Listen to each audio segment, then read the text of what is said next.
All right. Um, Good afternoon. My name is Dave Bezania. I'm the insurance agent for Lunacon. I've been the agent for the last few years.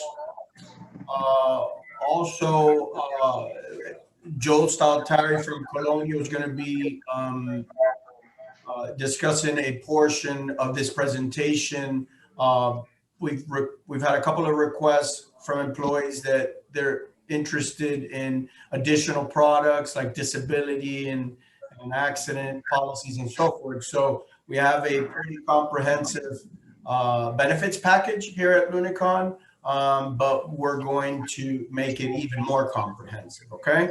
So, Joe, when we get to that part of it, Joe will take over and he'll discuss those benefits.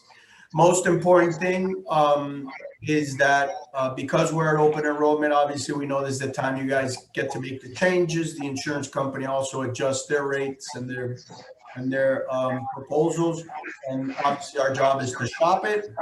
And we found that staying with the carrier indeed give us the best value for the dollar. Okay. So the good news is we're going to stay where we're at. Um, uh, the other thing, I'm going to, if you guys can put on mute because I'm getting a little bit of feedback, but uh, the other thing that we're going to be doing a little different is aside from doing the open enrollment explanation of benefits online, we're going to do the actual enrollment online, which is going to be pretty cool. You'll be able to pull everything from this system. You'll be able to apply. You'll be able to save it, go out of it, come back into it. So this meeting is going to be a dual purpose. One is to go through the actual enrollment, so you get to see how you do it, and the other one is going to be to discuss about the benefits. Okay, so you're going to get an email. If you haven't already, you will be getting an email between today and tomorrow. It'll say EASE, welcome to EASE, Lunacon Engineering Open Enrollment 2021. It'll be specific to each one of you. Okay. On the bottom here, it'll say sign up, and then you're going to create your password. Write down your password. As I mentioned, we will not have access to the password. We'll be able to reset it if for whatever reason you didn't write it down, but you're going to need that to get out and come back in. Okay. You're going to notice a couple things. The first screen here, for those of you who are already enrolled, is you'll be able to see the benefits as well as the deductions that you had last year. So for comparison purposes, if you wanted to see what you had last year versus this year, you'll be able to do it. For those of you new coming on, you're not going to have this screen. Okay. I'm going to move this here.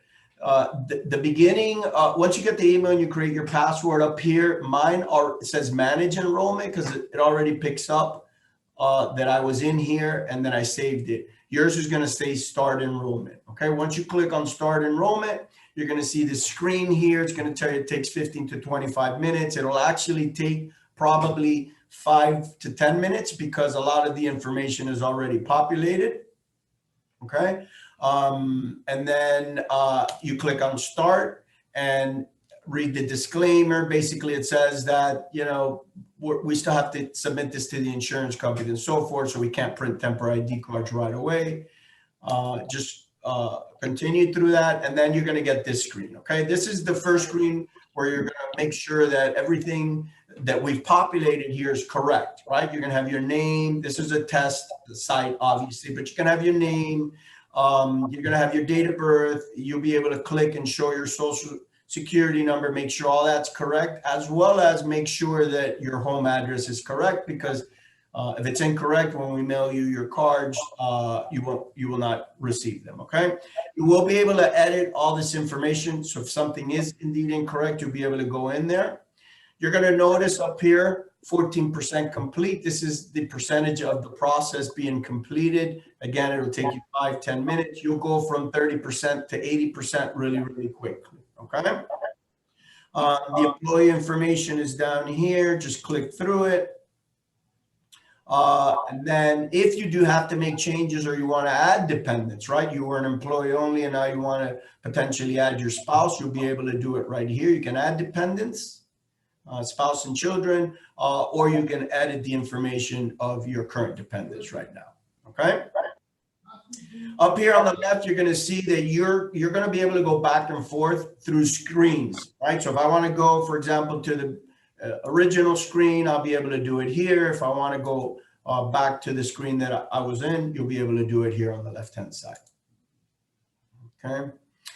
All right. So far, we've talked a little bit about how to move back and forth in this system. Now we're going to talk about your actual benefits. Okay, you're going to see here a summary of benefits. This 2021 Employee Handbook is a handbook we put together for you, and it gives our information. Remember, we're brokers, so we represent every insurance company. We're your actual agents. This is my information down here. And you'll be able to print and take this with you and actually look at it, even if you're not online. The other very important thing is I have an office full of folks to help you with us. You never have to call the insurance company. If you have a problem with an explanation of benefits you don't understand, or you have the gap and you have to submit a claim, your physician is having an issue getting an authorization, anything that is not going the way you feel it should be going, or any questions that you have, we will go ahead and help you. Just call us. We're open Monday through Friday, 8 to 5, and anybody can call me on my cell phone at any time. Okay. All right. So let's get right into the benefits.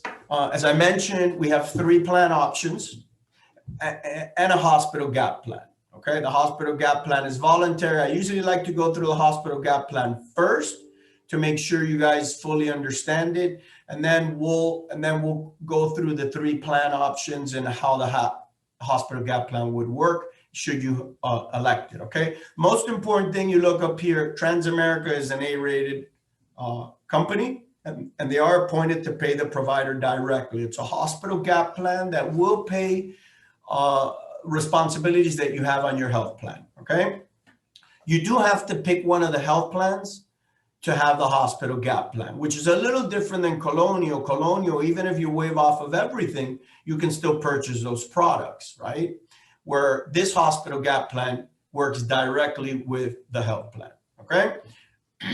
As I mentioned, we are with United Healthcare, the Florida-based part of United Healthcare. This plan right here, the very first plan, is United Healthcare. It's a Florida-based network. The middle plan is a national network. So you have to stay within the network, but you can go anywhere you want in the United States. And then the third plan is back to the Florida-based network, okay? If you select the hospital gap plan, it's going to pay $5,000 if you sleep in the hospital. If you get hospitalized, it will pay the first $5,000. Then it has a second bucket of cash that will also pay $5,000 for everything that they call outpatient. So what is outpatient? Outpatient would mean your urgent care, your emergency room, your outpatient surgery, your major diagnostics like your MRIs, CAT scan, PET scan, and anything billed in the doctor's office. So if you go to the doctor, it will not pay your copays, but it will pay stuff billed in the doctor's office like biopsies, ultrasounds, and surgical procedures, okay? So keep in mind, $5,000 you can use for hospitalization, $5,000 you can use for all the other stuff, okay? So on this first plan, so we'll take a look at the first plan. The first plan is an open access HMO. HMO means you have to stay within the network. All 3 plans have worldwide coverages for emergencies. So if you're traveling out of the service area and you wind up in a life-threatening or permanently disabling situation where you're in an emergency room, you'd be covered just like you're here. Okay, you don't even have to check for providers. But if it's not an emergency, you do have to use an in-network provider. So this first plan, you have to use a neighborhood provider. It's a $30 office visit copay, $55 specialist, virtual visits, which is super popular right now, is at no cost. Minute clinics, which is typically tied to CVS and so forth, are $30. If you do have the hospital gap plan, it will not pay these copays, but it will pay stuff billed in the doctor's office. If you notice, from urgent care all the way down to major diagnostics, now if you have the hospital gap plan, it will pay that stuff. So if you go on this first plan to the emergency room, whether the bill is $5,000 or $10,000, you're going to be billed $300. your hospital gap plan pays it if you have it. If you do not have it, you pay the $300. Same thing with the urgent care. Urgent care, if you do not have the hospital gap plan, you're responsible for $60. If you do have the hospital gap plan, it would cost you nothing. Okay. And then from hospitalization, outpatient surgery, your labs, and your major diagnostics like your MRIs, CAT scan, PET scan, you have a $6,000 deductible once a calendar year. And then you pay 30% of the contracted rate, never to exceed in a year between everything, $8,150. That's your maximum out of pocket. Your worst case scenario, your total exposure would be $8,150.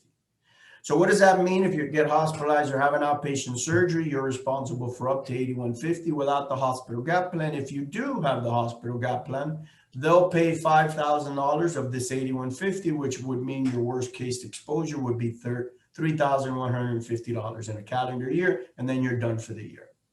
Okay, so this is the first plan with and without the hospital gap plan.